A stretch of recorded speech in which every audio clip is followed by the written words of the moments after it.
Sí, sí, otra vez en el aire. Mi nombre es Alberto Mora, 59 años, casadísimo, 2 hijas, amigo de mis amigos, uso mi voz para expresarme y mi corazón y mi razón para vivir. Paciente con los hechos y con los hacedores, y consciente de que nosotros podemos, Dios mediante, hacer de ese sueño y de esas ganas cosas posibles.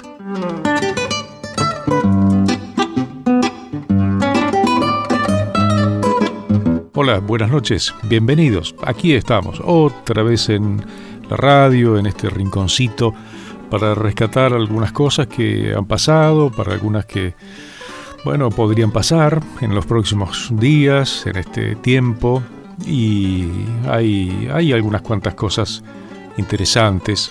Hay buenas, o por lo menos algo que muchos andan comentando y que podemos considerar una buena noticia.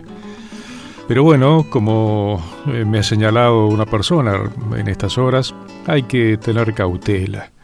Bueno, siempre hay que tener cautela, ¿no? Hay que ser prudente. Cuando uno piensa un poquito algunas cosas, con un poco menos de ímpetu, uno puede mirar el panorama. Es como, las máximas de velocidad, que no son caprichosas. Es cierto que en algunas calles, en algunas vías, uno puede tener hasta la tentación o casi necesidad de ir un poco más rápido porque le parece que no es tan terrible. Uno podría ir un poco más allá de esa máxima que alguien puso y que no pasaría nada, uno tendría control igual. Pero hoy podemos recordar un poquito de qué se trata eso de lo que uno llega a ver a cierta velocidad. Hay una cuenta muy interesante sobre eso. Pero solamente para tenerlo en cuenta. A cierta velocidad uno puede mirar el panorama. A cierta velocidad uno puede hasta disfrutar de lo que está pasando, y cuando se sobrepasan esos límites, hay que ser mucho más prolijo, hay que tener un grado de concentración mucho mayor. Es difícil tener otras cosas en mente más allá de lo que uno tiene adelante. Esto se está refiriendo al tema del tránsito, de manejar un auto. En algún punto sí, pero también vale la mirada para otras cosas.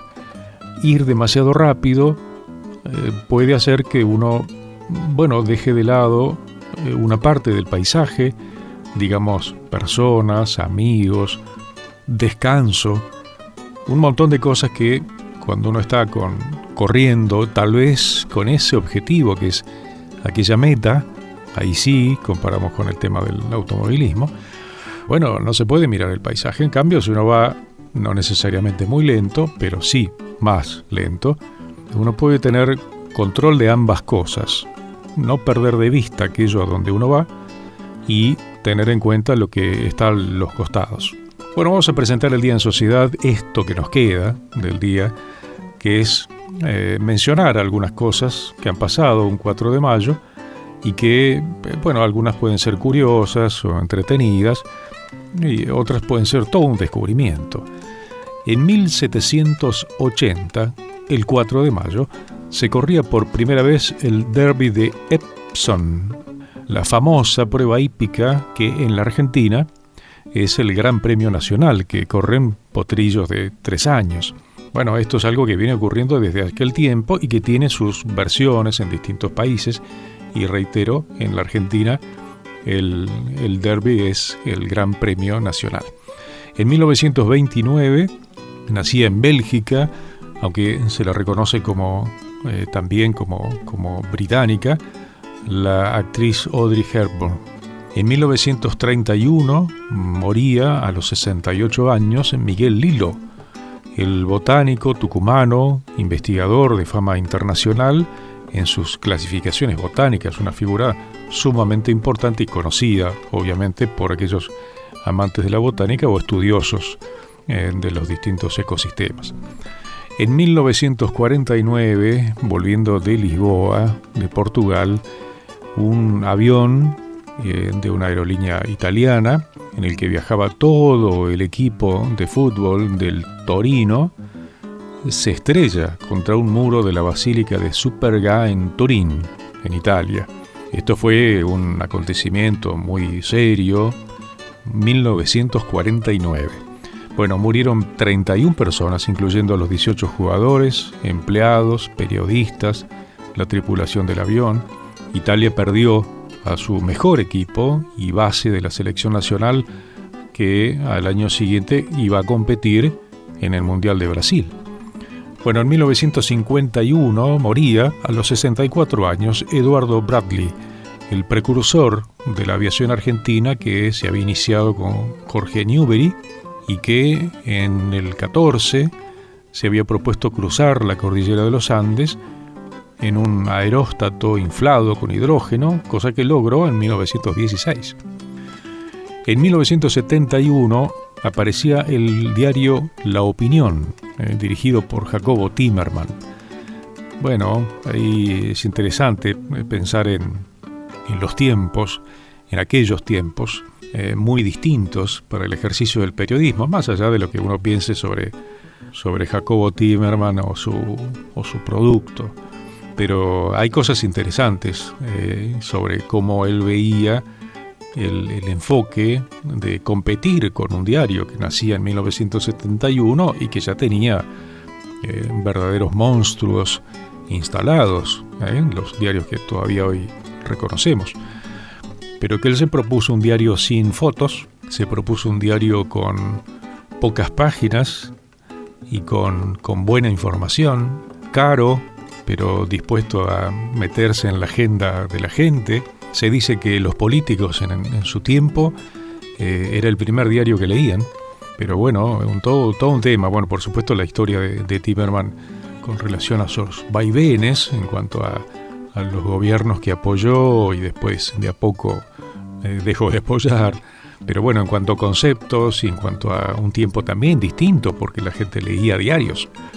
Hoy la gente, digamos, lo dicen los mismos vendedores de diarios, ha caído muchísimo, no solamente la venta de diarios por cuestiones económicas, sino, bueno, se ha perdido la costumbre, se lee menos. También está el tema de la competencia de los medios digitales. Bueno, no todo el diario en papel está en la versión digital, pero hay muchas cosas que sí. Entonces, bueno, ¿para qué comprar el diario? Esa es la cuenta que mucha gente hace, ¿no? El cálculo. Pero bueno, es interesante cómo han ido cambiando y mucho las cosas en este sentido, ¿no? Bueno, el primer ejemplar del diario La Opinión nacía el 4 de mayo del 71. Hay mucho para decir, pero nos quedamos con eso. En 1973 nació en Buenos Aires el periodista deportivo, periodista en general, Gastón Recondo, a quien por supuesto valoramos por su postura provida públicamente. El otro día hablaba con alguien con respecto a músicos y personas famosas referidas a su postura a favor de la familia, a favor de la vida, de los niños por nacer y esto que a veces se ve en algunos famosos, ¿no? O personas religiosas, públicamente religiosas. Acá no se nota mucho eso, al menos en la farándula o en el mundo artístico, en el mundo deportivo, no abunda mucho eso, al menos no públicamente, o sea, la gente no sabe. Hay actores, hay directores, hay gente en el mundo del espectáculo en Estados Unidos, por ejemplo, donde, bueno, se reconocen personas comprometidas con estos valores. Bueno, el Recondo no se ha guardado eso y por supuesto dentro del mundo pro vida se lo valora en eso, más allá de las cuestiones deportivas o su labor profesional. En 1975, a los 77 años, moría el actor Moe Howard, que no se llamaba así, pero bueno, es el nombre en el que lo reconocemos. Era Moe, el de los Tres Chiflados. Este hombre fue la cabeza de este grupo que tuvo la oportunidad de filmar 190 cortos, que son los que vemos o que hemos visto en la tele. Se nos han hecho, por supuesto, familiares los Tres Chiflados, pero no por ir a verlos al cine, sino por verlos en la tele. Y curiosamente, al igual que pasa con otras producciones, ya, por supuesto, ya muy viejas, el caso del Zorro, por algún motivo particular, cuando están en la tele tienen audiencia, la gente los sigue viendo, no solamente los chicos. El caso del zorro es un misterio realmente increíble, ¿no? Como se sigue poniendo y la gente lo sigue viendo, ¿no? Por lo menos, bueno, son más interesantes estas propuestas de los tres chiflados con humor y locuras. Y por otro lado, el zorro, frente a las 6 horas, creo que son, o 7 horas, que se pasan de los Simpsons en Telefe. Una cosa increíble, no me acuerdo si es los sábados o los domingos. Uno mira en la programación diciendo, perdón, ¿quién puede estar pensando que esto genera audiencia? Evidentemente el canal lo debe estar considerando, si no, no lo haría. Por otro lado, en 1979, una mujer que reconocemos como Margaret Thatcher, que se llamaba Margaret Hilda Roberts, se casó con un señor de apellido Thatcher, es nombrada primera ministra del Reino Unido. Obviamente la reconocemos para todos los que Malvinas nos pega en el medio del pecho como alguien responsable de lo que hemos sido hace poco testigos, ¿no? Los 40 años del hundimiento del crucero General Belgrano, que podría no haber hundido, podría no haber provocado la muerte de 323 argentinos, y esta mujer decidió la muerte a una embarcación, por supuesto muy grande, pero que no estaba en la zona de exclusión que se había establecido, y que además en ese momento exacto estaba en retirada, es decir, iba a intervenir, no fue el momento, y el submarino que lo persiguió al crucero terminó disparando, y de una manera totalmente calculada para provocar muerte.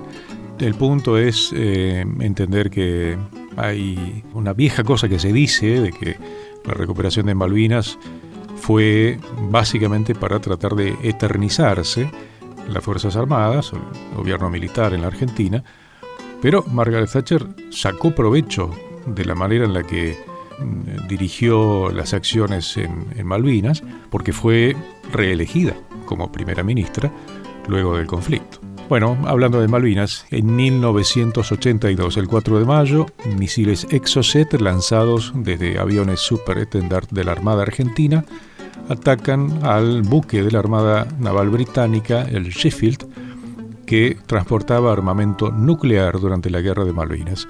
Se hundió en el Atlántico mientras era remolcado. En el año 2003, el Papa Juan Pablo II presidía la ceremonia de canonización del padre Pedro Poveda, pedagogo y escritor español, fundador de la institución teresiana, que asesinaron los republicanos por su condición de sacerdote en 1936. Bueno, ahí está presentado en Sociedad el día. Seguramente habrá algunos hechos más, algunos nacimientos o cosas así, pero con eso ya es suficiente para tal vez recordar algunas cosas o, bueno, que sea la semilla para buscar un poco más de información. A veces las efemérides sirven para eso. Bueno, aquí estamos. Cosas Posibles es el nombre del programa. Estamos en Amadeus, en el 91.1 del dial de FM, y estamos en cualquier lugar del mundo gracias a Internet. ¿Qué es lo que hace a este municipio distinto? ¿Será su salud y que nos cuidamos entre todos? ¿Los parques y el deporte? ¿Será que vivimos rodeados de verde? Sí, porque la calidad de vida hace todo distinto. San Isidro, municipio. Portal 1 Argentina. Compromiso con la verdad. Desde San Isidro y para todo el mundo. www.portal1argentina.com.ar. Seguimos con Alberto Mora en Cosas Posibles. Abel Pintos es un cantante que tiene solamente 37 años, que canta desde muy chiquito, que por lo menos tuvo interés en cantar desde muy chico, al que hemos visto en diferentes ocasiones con un repertorio, bueno, originalmente con una matriz folclórica, pero que, bueno, ha ido como aumentando su abanico, y eso, bueno, ha generado nuevos públicos, pero en general tiene un público muy fiel, con gente de todas las edades. Realmente tiene cosas muy interesantes. Yo siempre me acuerdo de una escena que en un programa que conducía Pinky hace un montón de años, él era chico todavía, un adolescente, pero bueno, ya había descollado, ya era noticia. Estaba cantando en un escenario muy grande, estoy casi seguro que era Cosquín. Bueno, por las dudas, un escenario muy grande nomás. Y al finalizar, cuando lo elogian y lo aplauden, y muchísimo el público, él se ve como nervioso. Y me acuerdo de haberme detenido en esto, aunque Pinky creo no sé si hizo un comentario sobre esto, pero sí me recuerdo su único camino, aparentemente, frente a la emoción que le provocaba todo eso, todos los aplausos de tantísima gente. Él empezó a cantar. O sea, su manera de expresar agradecimiento no fue con palabras, fue cantando. Siempre me acuerdo de esa escena. Lo sobrepasó la situación, es lo que por lo menos a mí me quedó en la memoria de aquel programa televisivo, que no me acuerdo ni siquiera el canal, pero sí la escena. Era una charla Sillón, este joven cantante, que ya era noticia, y ese hablar sobre sus orígenes, que por supuesto eran cercanos en el tiempo. Pero bueno, Abel Pintos tiene una trayectoria muy grande, evidentemente, y un reconocimiento de muchísimo público. Ahora, lo interesante está en que el otro día apareció en el programa de Telefe que conducía Gerardo Rosín y que ahora conduce a quien se conoce públicamente como Jay Mamón. Y Telefe volvió a poner el programa en el aire. Entiendo que hubo un homenaje también a Rosín, que fue el creador y productor del programa. Y bueno, se anunciaba la presencia de Abel Pintos. Entonces estuve atento en el momento que apareció. Se lo ve un poco más gordito, un poquito más relleno. Abel Pintos siempre fue muy flaco. Fue pero muy interesante frente a una pregunta o algún comentario que hizo el conductor sobre que le estaba cantando distinto, había algo distinto, y que seguramente era su condición de padre y de esposo. Se ha casado hace relativamente poco, ha sido padre de un niñito, tiene como propia a la hija de su mujer, de su esposa, que ya tenía el hijo de antes. Entonces, habla de mis hijos, ¿no? Por supuesto, incluye a la hija de su esposa y que se llama Mora, y al hijo que han tenido juntos. Bueno, vamos a compartir un poquito de lo que fue esa charla, sobre todo en el aspecto de ponderar a la familia, de cómo él dice, con sus propias palabras, que no es lo mismo tener a no tener familia. ¿En dónde están las prioridades? ¿Cómo se organiza la vida? ¿Dónde se pone el acento? ¿Dónde están los miedos? Cuando uno está solo, no tiene familia, sigue siendo una especie de forastero en este mundo porque todavía no tiene hijos, no ha hecho raíces. ¿Y cómo cambia todo? Bueno, no hace falta demasiado análisis. Salta a la vista lo que dijo Abel Pintos el domingo pasado en la tele, particularmente en un canal que se prende en cuanta perversión está dando vueltas por ahí. En unas notas que dijiste, y además se nota que estás hablando distinto, que estás cantando distinto, que tiene que ver con la paternidad. Sí, con la paternidad, con la familia. Con la familia. En definitiva, porque también es un desafío diario y constante, y para poder empezar ese camino con mi familia, supe desde un primer momento que iba a tener que dejar a un lado todo lo que creía que había aprendido, sí, para estar abierto a todo lo que sabía que iba a tener que aprender todos los días. Y es así cada día, con la familia, con cómo nos acompañamos y también con mis hijos. Es que se nota, hay un nuevo Abel, ¿no? Digo, cuando estás tan abierto y tan presente a aprender de esa manera, lo que empieza a suceder es que empiezas a encontrarte con cosas tuyas que a lo mejor no habías atendido nunca o no les prestabas atención, y empiezas a construir también te empezás a construir de alguna manera, de una forma distinta. Entonces es por eso que digo que hablo distinto o que incluso canto distinto, porque lógicamente hice toda una carrera en la que las cosas que fui viviendo las fui canalizando a través de la música. Entonces, si yo en lo personal estuve cambiando tanto y sigo en una transformación tan grande al respecto de eso se iba a terminar sintiendo en mi música, en las cosas que escribo y en la forma de decirlas también después. Sí. A la vez también como que habías dicho, como que si tuvieras que dedicarte a otra cosa para darle subsistencia a tu familia, que no fuera cantar, lo harías. Tiene relación con una especie de autoanálisis que hice. Mira, durante muchos años de mi vida tuve una pesadilla bastante recurrente, que era que, como todas las mañanas, mientras me lavaba los dientes, que yo empiezo a vocalizar de a poco, sí, y me estaba lavando los dientes y quería empezar a vocalizar y no tenía voz, ¿verdad?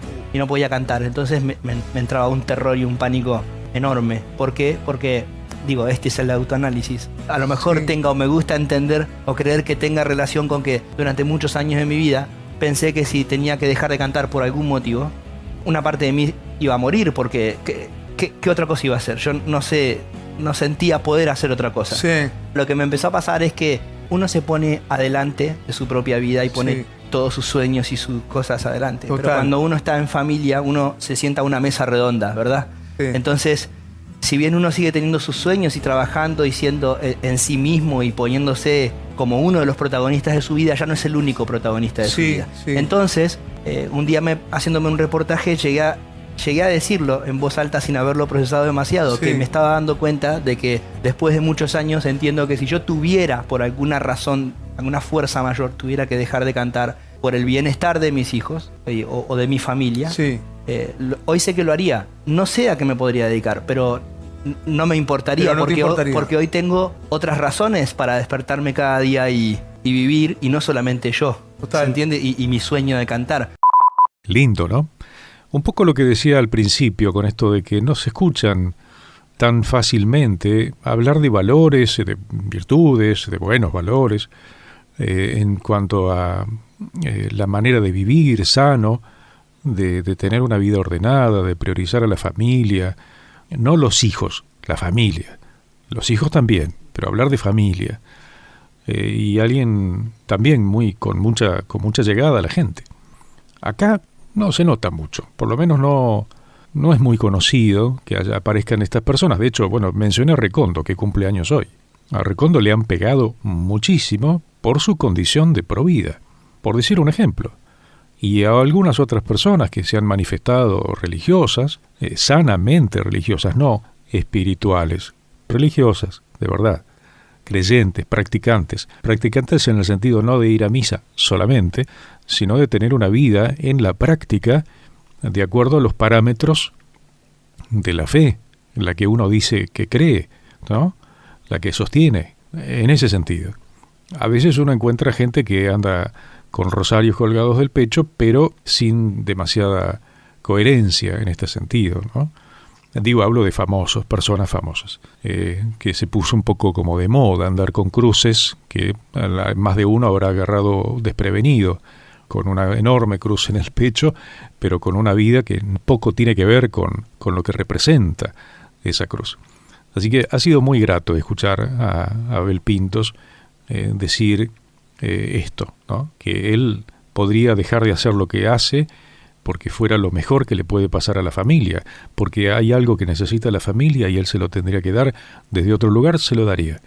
Vuelvo a decir lo mismo, no es lo mismo caminar por la vida teniendo esposa, primero, que teniendo que estar solo, ¿sí? Con esta cosa que es tan habitual hoy, que le preguntan a los famosos si están solteros, cuando nunca se casaron.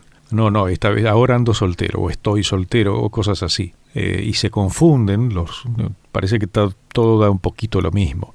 No solamente es diferencial tener esposa, tener esposo, y gritarlo a los cuatro vientos, y lo otro que es tener hijos.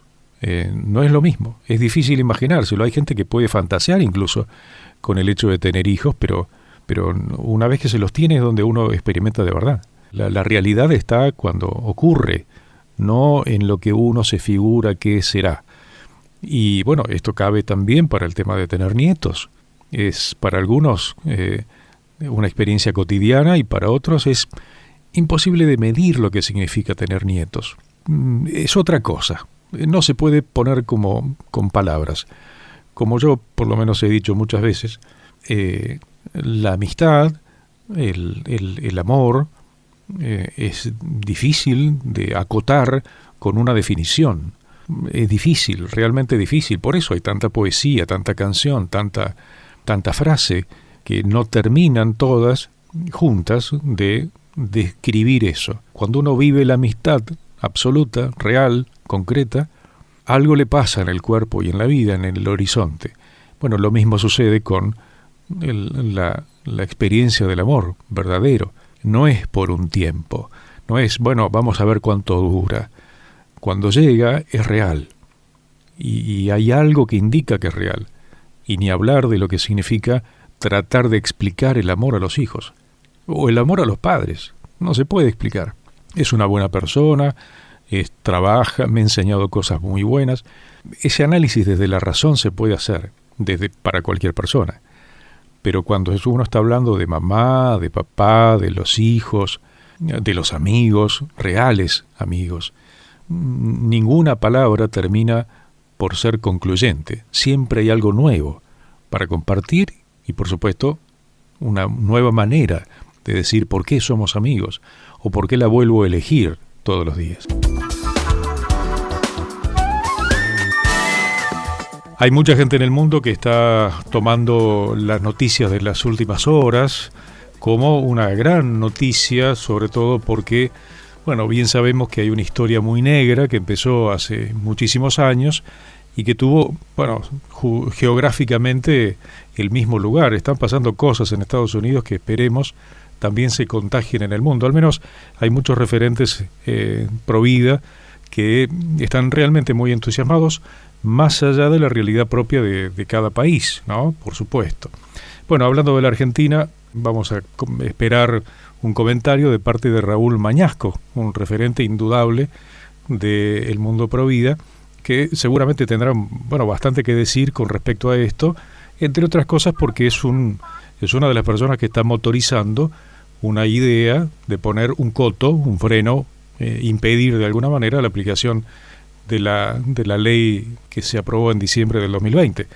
Bueno, hola Raúl, ¿cómo estás? Hola Alberto, buenas noches, ¿cómo estás? Sí, la verdad que te escuchaba y justamente es un largo derrotero, 49 años lleva a Estados Unidos con esta pesadilla, ¿no? O por ahí haciendo propia las palabras del nada menos que del Wall Street Journal, la agonía del aborto, como lo dijeron recientemente en una editorial. Así que sí, evidentemente, la verdad que con mucha esperanza, a raíz de esta nueva noticia, para la redundancia, de Estados Unidos, de que sí, evidentemente ya tendría fecha de caducidad su ley de aborto, que en realidad se sustenta en un fallo, ¿no? El fallo Roe v. Wade del 73. Sí, acá lo que es interesante es pensar en que de la misma manera que los medios se han ocupado de falsear muchas veces información, de ser parte de los que pretenden, digamos, imponer o justificar la muerte de niños antes de nacer, son los mismos que están considerando que esta noticia en Estados Unidos, esta posibilidad de que el fallo Wade versus Roe sea cancelado, ¿sí? Y habilite la posibilidad de que cada estado, digamos, empiece a defender la vida sin demasiados problemas, son los mismos que están considerando que esto es un retroceso. Es realmente curioso, ¿no? Sí, es muy particular ese punto de vista porque mucho se ha dicho en su momento de que Argentina tenía que imitar a los países desarrollados en este tema, en temática de aborto, y hoy vemos que China, que es la segunda economía del mundo, ha abolido el aborto el año pasado, que Estados Unidos lo está por hacer ahora, que es la primera economía del mundo, y uno se pregunta ahora con qué argumento van a intentar defender algo que a todas luces es antiguo, retrógrado, que retrasa, ¿no? Porque estamos hablando de legislaciones que en la década del 70 avanzaban porque, bueno, sabíamos que no había ni siquiera ecografía para entender lo que era la humanidad en el vientre, pero que hoy por hoy, a la luz de las ciencias actuales, de la modernidad, todos sabemos lo que es un niño en el vientre y cualquier legislación que vaya contra su libertad a vivir realmente es, a esta altura, medieval, ¿no? Entonces, sí. Sabemos que siempre van a haber detractores de todo lo bueno, porque siempre lo ha habido, de todo en general. No creemos que esto sea, digamos, suficiente motivo como para alarmarse. porque tenemos muy clara cuál es la convicción y cuál es el derrotero que tenemos que asumir nosotros los argentinos en este camino que estamos iniciando, lamentablemente, a la luz de las circunstancias de aquellos que ya han regresado de ese camino, como ha pasado recientemente en Polonia, Guatemala, decíamos China, Estados Unidos y tantos países, ¿no? Así que bueno, sabemos que es un camino que tenemos que empezar, y una de las formas es, como mencionabas, con restricciones, ¿no? O sea, todos soñamos con la abolición total, pero bueno, ningún país lo ha logrado de esa forma, todos lo han logrado a través de la restricción paulatina, pero constante, del aborto, que hoy por hoy en Argentina es irrestricto. Sí, sí, creo que está bueno pensar en que uno de los caminos que han tomado, bueno, también es una medida bastante nueva dentro de todo, no tan antigua como la ley del aborto en Estados Unidos o la legalización, esto de la ley del latido, ¿no? Es interesante cómo se han ido replicando estas prácticas para ir poniéndole coto. No es la única, pero digamos tal vez es la que ha tenido más éxito, si se quiere, para frenarlo, junto con seguramente las convicciones de que, bueno, evidentemente todo el negocio del aborto responde pura y exclusivamente a negocios y a ideología que descartan al ser humano. Así que, digamos, hay un horizonte muy bueno en ese país y ojalá se replique en otros lados. Sí, creo que Argentina hoy tiene una oportunidad única de debatir esto. ¿No? Entendemos que la ley del aborto se dio en el medio de un contexto de pandemia, no debemos olvidar eso, donde no había posibilidad siquiera de manifestarse, y se dio en un contexto de cero debate, por lo cual creemos de que es un buen momento para comenzar a debatirlo, legislativamente hablando. Creemos que la ley del latido no es el único, pero es un proyecto muy firme, que de alguna forma rescata justamente toda la ciencia que vuelca el Congreso de los Estados Unidos, en este caso de Texas, Oklahoma y otros tantos estados, que son casi de 24 me parece que son, de alguna forma para devolverle la humanidad al niño en un dato que no es menor, que es la vitalidad que se detecta a través del latido. Nosotros obviamente pregonamos que el ser humano lo es desde el mismo momento de la fecundación o concepción, pero hay un dato irrefutable de todo punto de vista científico, incluso empírico, que de momento que está latiendo un corazón, evidentemente ese niño es una persona, ¿no? O sea, es un ser humano. Entonces creo que su derecho a la vida hoy está protegido, gracias a Dios, en 2 estados de aquel país del norte, y creemos que va a estar en todo el país a partir de la abolición del aborto, que se espera para el mes próximo, que ya ahora es casi inminente, porque bueno, sabrás que anoche se filtró un documento que probaría que la Corte definitivamente lo revocaría, pero también tiene que ser luz de esperanza para el resto de los países que todavía transitamos las arenas del aborto legal, que entendemos que es una equivocación, pero que bueno, es una equivocación de la que con tiempo y perseverancia vamos a poder salir también. Sí, ¿en qué situación está el tema de las comisiones por esto de la posible presentación de este proyecto de la ley del latido en diputados? Bueno, el proyecto está presentado, se le dio giro a la Comisión de Salud, que suponemos que va a ser la comisión de cabecera, a legislación penal, legislación general y mujer y diversidad. Yo creo que hay una chicana de ese lado, digamos, en ese tipo de elección de comisiones, y también teniendo en cuenta que la Comisión de Salud está encabezada por Mónica Fein, conocida abortista de la ciudad de Rosario, que bueno, no creo que sea casual su presidencia en la comisión. No obstante, Alberto, no hay que amargarse ante la imposibilidad de lograr la ley inmediatamente, ¿no? Yo creo que es un camino que se tiene que dar, tiene que haber debate, y si no es este año será en otro, pero tiene que haber debate. Lo que no podemos hacer es bajar los brazos en cuanto a la lucha, ¿no? O sea, seguir batallando, y desde el plano legislativo ni hablar, presentando y todos los proyectos que se puedan presentar para ir poniéndole restricciones o un coto a esta equivocación que ha sido este proyecto, además de ley de aborto, que entre otras cosas es irrisoriamente abierto. Se puede abortar un bebé de 9 meses antes de nacer sin problema, porque basta con una declaración jurada de una violación que nadie comprueba si existió para hacerlo, ¿no? Pero vemos que hay que poner el límite a todas estas aberraciones. Sí. Me pareció muy bueno esto que, por lo menos en los últimos días, se ha hablado y mucho sobre este libro que habla el aborto de la A a la Z, con la participación de un montón de gente que uno conoce, en más o en menos, pero todos hablando de alguna manera de esto que siempre decimos, de la necesidad del abordaje cultural, es decir, cada vez, sea con este libro o sea con cualquiera de las otras publicaciones que afortunadamente hay, que es fortalecerse en los argumentos, no quitarle el cuerpo al debate, y la otra es convencer y convencerse de que todos los planes legislativos y todas las leyes se caen a pedazos con una mujer que decide tener a su hijo, ¿no? Sí, totalmente, somos conscientes de eso y creemos que aquellos que de alguna forma transitamos la realidad de la calle, sea ayudando a madres o simplemente caminando en las calles del barrio, descubrimos de que el aborto nunca hace bien a nadie, nunca, jamás, incluso las mismas abortistas han reconocido de que nadie voluntariamente decide hacerse un aborto de forma alegre, por lo cual siendo conscientes del daño que produce en la mujer, creo que nuestro compromiso tiene que estar desde el minuto 1, sea para salvar a una mujer o sea para salvar la vida del niño, porque en ambos casos, ambas vidas siempre se ven afectadas con el aborto, una de manera fatal, pero la otra a veces se le parece mucho en el daño que acarrea a una mujer el aborto, incluso psicológico cuando logran salvarse de alguna infección, pero ese compromiso tiene que ser desde el minuto 1, pero entendido en un marco estratégico de dónde estamos parados y cuál es el camino a seguir, porque si entramos en la intención de decir, bueno, no, esto se tiene que terminar mañana mismo, todos deseamos que así sea, pero no va a ocurrir al menos que todos nos comprometamos, y si todos nos comprometemos tal vez nos lleve muchos años. Ojalá no sean 50 como casi le toca a Estados Unidos, o como le ha pasado a China, que casualmente se abolió el aborto en septiembre pasado, a 50 años de aquella normativa que obligaba el aborto con la política del hijo único. Pero en definitiva, creo que si todos nos comprometemos y empezamos a tomar conciencia, formándonos y acompañando todo tipo de estrategia que pueda ayudar a salvar una vida en el barrio o lograr una ordenanza en un municipio o una ley, antes vamos a poder revertir y hacer que este capítulo oscuro de la historia argentina sea lo más corto posible y ponerle fin rápido. Excelente, Raúl. Muchas gracias y felicitaciones por el trabajo que se hace desde Más Vida y desde el Partido Celeste, precisamente en este sentido. Bueno, gracias a vos y bueno, como siempre, un saludo cordial para la audiencia y para la producción de la radio. Un abrazo grande y saludos a la familia. Un abrazo. Porque no todo está perdido. Cosas posibles. ¿Qué es lo que hace a este municipio distinto? ¿Será su salud y que nos cuidamos entre todos? ¿Los parques y el deporte? ¿Será que vivimos rodeados de verde? Sí, porque la calidad de vida hace todo distinto. San Isidro, municipio.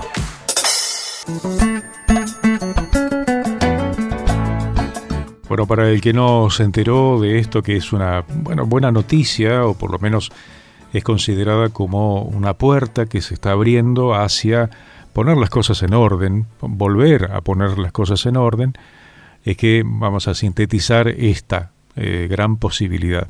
Como muchos se enteraron gracias a las redes sociales y con algunas interpretaciones por parte de los medios, que por supuesto en muchos de los casos son parte del problema, según un documento que se obtuvo aparentemente por una filtración, que fue publicado por el medio Político, así se llama el medio, el fallo sobre el famoso caso Wade versus Roe, que habilitó el aborto legal en los Estados Unidos, tendría los días contados.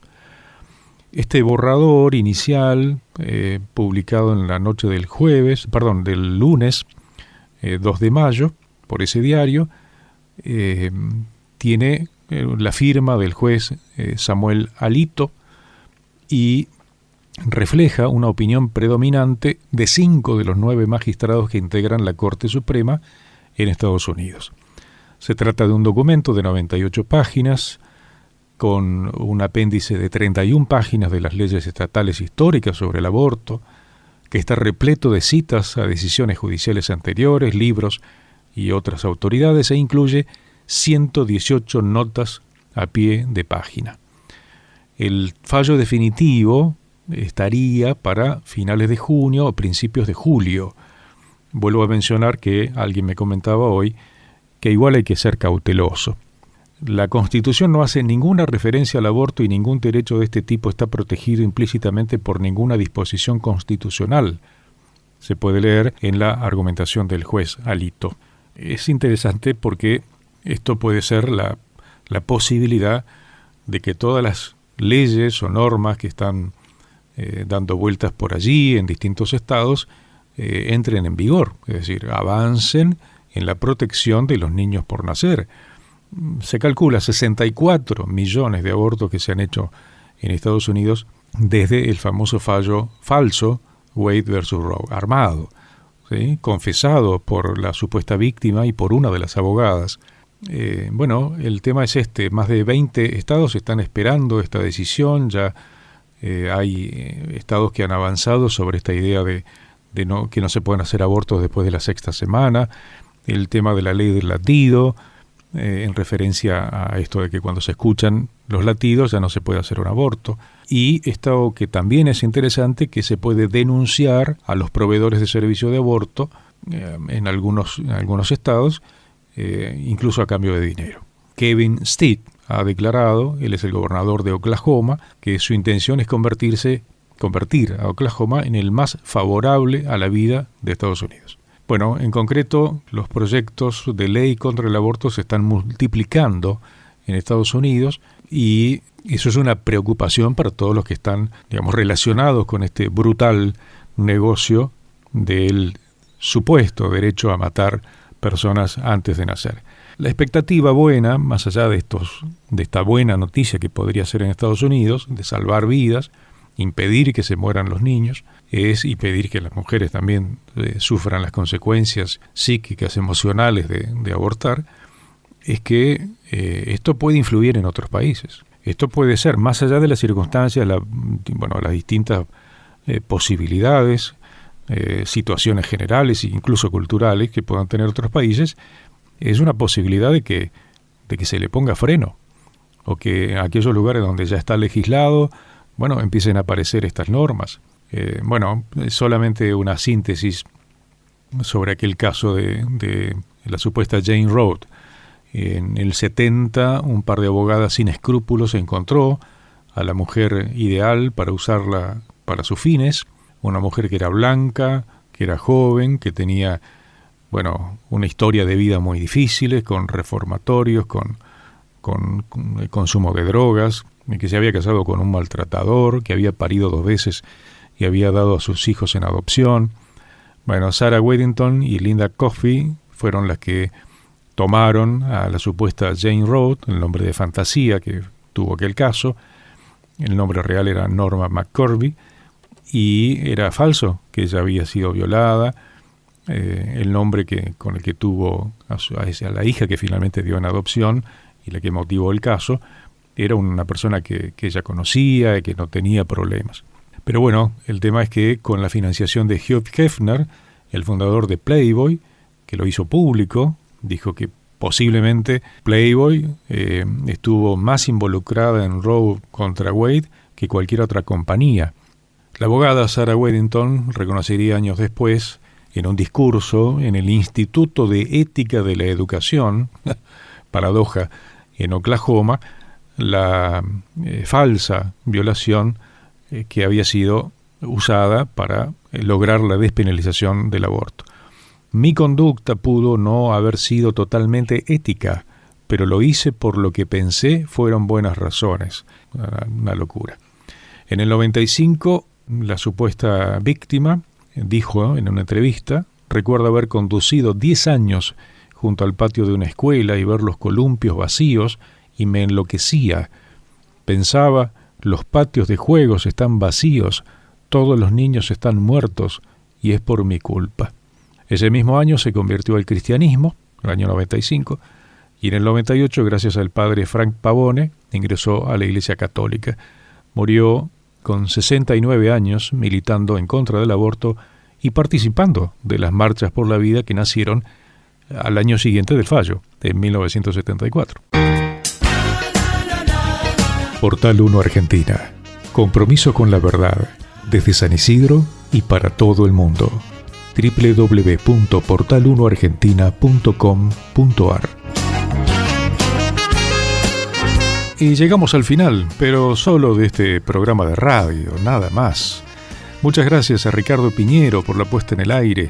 Muchas gracias a Raúl Mañasco por su tiempo para conversar sobre esto que pasa en Estados Unidos y que puede ser una buena noticia para el resto del mundo también. Bueno, y muchas gracias a todos ustedes por escuchar.